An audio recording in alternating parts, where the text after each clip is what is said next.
That slope looks tough for anyone to keep up with. What can I do for you? I'm Bright. I'd love to help get this yard back in shape. My knees never recovered, and then they fined me $760. You've carried this long enough. Let me help.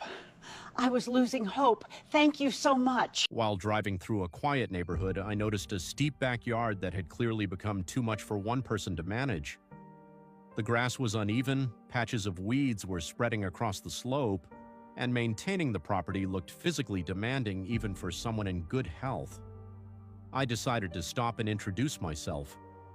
The homeowner was Susan Whitaker, an 85-year-old retired elementary school teacher. For over 40 years, Susan spent her life teaching children how to read, write, and believe in themselves. Generations of students passed through her classroom. Many still remembered her kindness and patience long after leaving school. Today, Susan faces challenges she never expected. 2 years ago, she underwent major knee replacement surgery after decades of severe arthritis. Although the operation helped, she never regained full strength. Walking on flat ground is difficult enough, but climbing slopes and pushing equipment across a steep yard is simply impossible.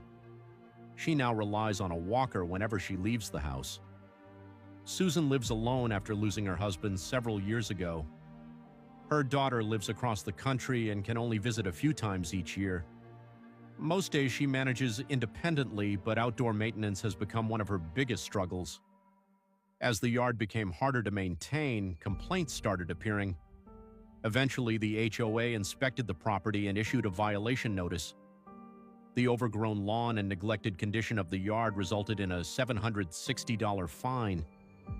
The notice warned that additional penalties could follow if the property wasn't brought back into compliance. When Susan showed me the letter, she looked embarrassed and discouraged. She knew the yard needed attention, but every attempt to work outside ended with pain, exhaustion, and fear of falling. I introduced myself as Bright and asked if she would allow me to help. After receiving permission, I spent the day clearing weeds, trimming problem areas, and restoring the yard. Slowly, the property began looking cared for again. When everything was finished, Susan carefully walked outside using her walker and looked across the yard. She stood silently for several moments before reaching into her pocket and pulling out a few old folded dollar bills. She tried to hand them to me as a thank you. I gently placed the money back into her hand. "Ma'am, you spent your life helping children succeed. Let me do this for you."